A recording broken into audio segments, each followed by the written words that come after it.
Hey guys, welcome back to Suburban Ranch. We're working on our GMC K1500 today, and we're going to continue our work on the front suspension by pulling out the upper and lower control arms.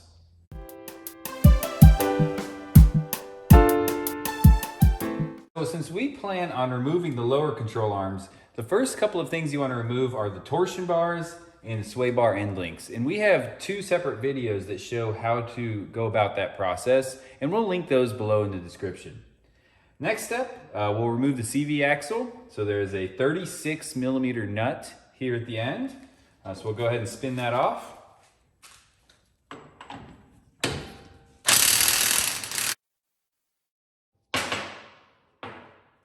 There's a look at the nut. And there is also a washer in here. So there's a look at the washer. And then we should be able to push the CV axle right back through the hub. We've already got it disconnected from the front differential. We have the front differential actually removed from this truck, and we have a video on the removal process of the front differential that we'll link below as well.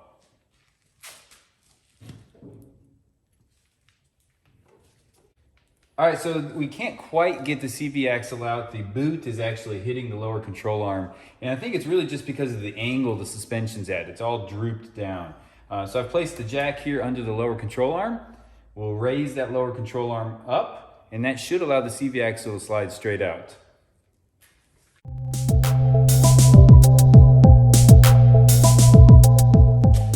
So there we have it, one CV axle. All right, so with the CV axle out, I'll go ahead and remove the brake caliper.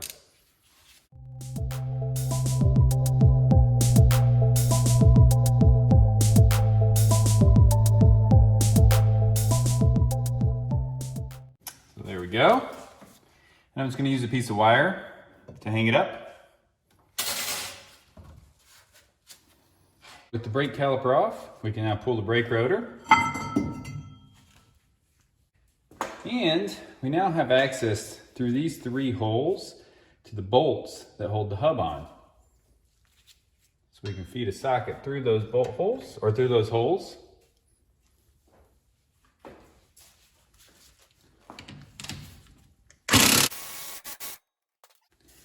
So we went through this same issue on the other side where these bolts were very tight. So I'm going to get a little bit of heat on them. So I'll heat around the bolt on the knuckle area, and we'll see if that helps break them loose.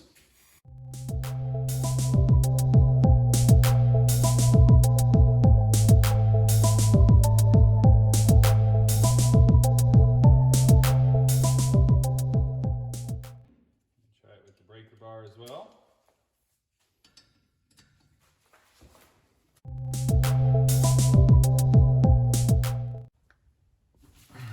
There we go.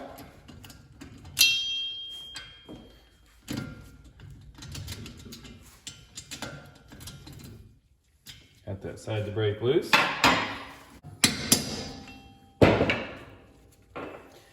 So we'll do the same thing for the other two bolts.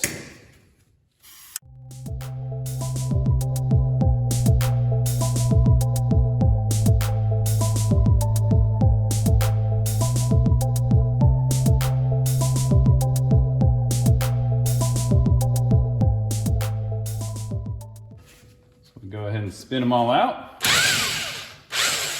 There's one. There's two.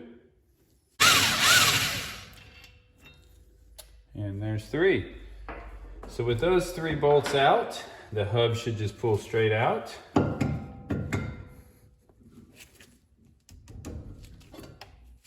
There we go. So there's the hub. And there's the backside. Now we're down to just the steering knuckle. Up next, we'll remove the shock. To access the top shock mount, we need to remove this splash shield. So there's a series of these push pins that hold the splash shield in place. And I just have a plastic little pry bar here that I'm going to use to pull those push pins out. That's what they look like. Basically, you just pull the center pin out, and then they should pop right out. We'll go ahead and undo the lower mount first. This is an 18 millimeter nut.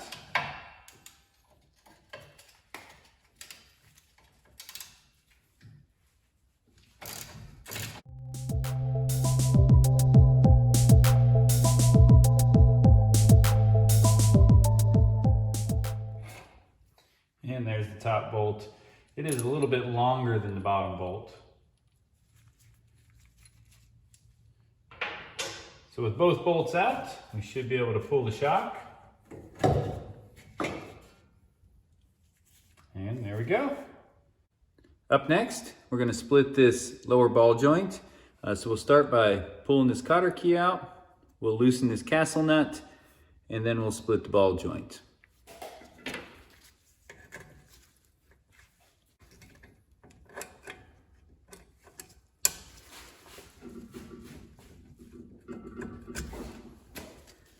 Whew, that was a little tougher to get out.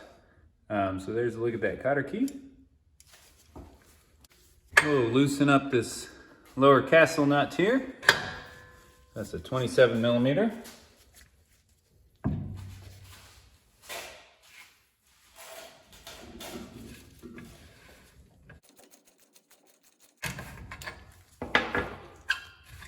So I'm not going to thread it all the way off. I'm going to leave it on a good number of threads here so that when the ball joint does split, this nut will still catch it. It'll catch this lower control arm.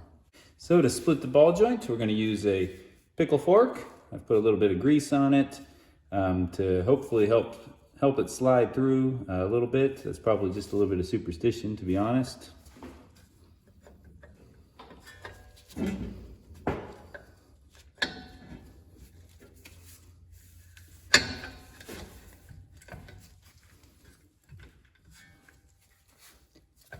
I'm trying to get it in under the boot, and then we'll just hammer it in place.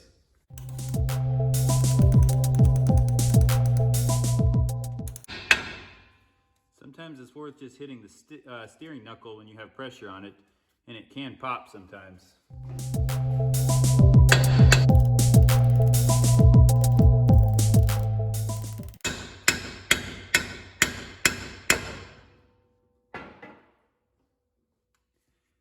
So, there we go.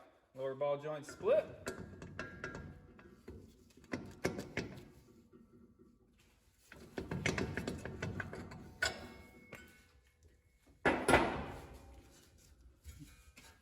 Looks like we didn't even tear the boot. So, next up we'll do the same thing on the upper ball joint. So we'll start with straightening out the cotter key.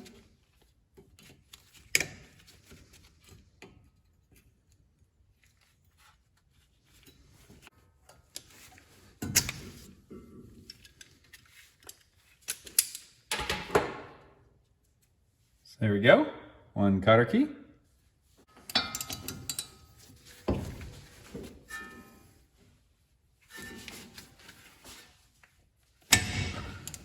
There we go, got it broken loose. All right, so similar to the lower ball joint, I'm gonna unscrew this one most of the way, but still leave a good number of threads on the nut so that it's going to catch the steering knuckle after that ball joint splits.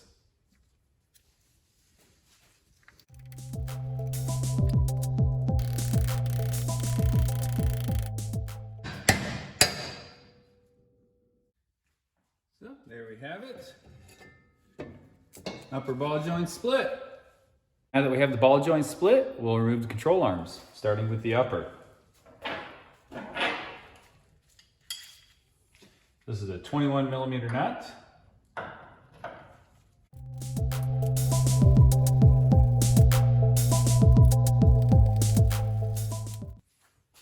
Got both nuts off. Give these a couple of taps with our rubber mallet.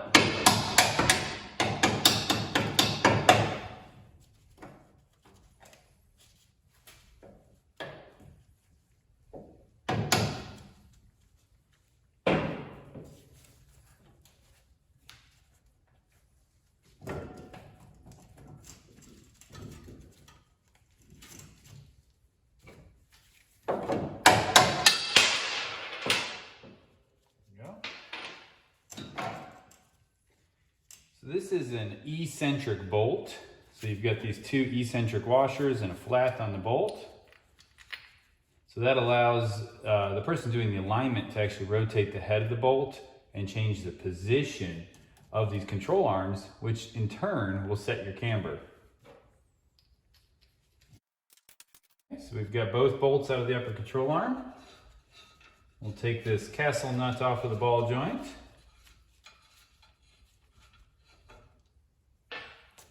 And we should be able to lift the control arm out. There we go. There's the upper control arm. And at the same time, if we take the castle nut off of the lower ball joint now, we should be able to lift the entire steering knuckle out. There we go. There's the steering knuckle. Last but not least, it's time to remove the lower control arm.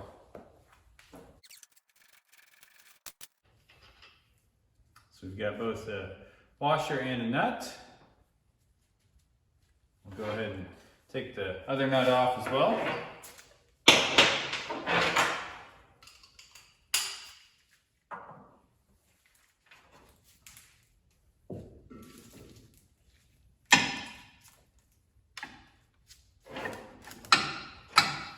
So now that we broke that loose, the control arm can sag all the way down, and I'm just supporting it here on the lift. And on this one, on the front bolt, you can't get a wrench on it, but there is a hole through the subframe that you can reach through with a socket. So we'll actually hold the nut and spin the bolt. We have another nut and another washer. Grab our rubber mallet and tap these out.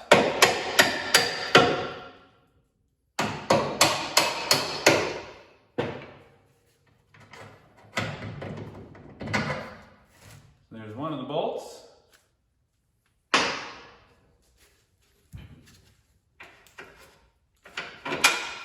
And here's the other bolt. It also has a washer on it, so there's a washer on the bolt side as well. This one was just stuck to the frame.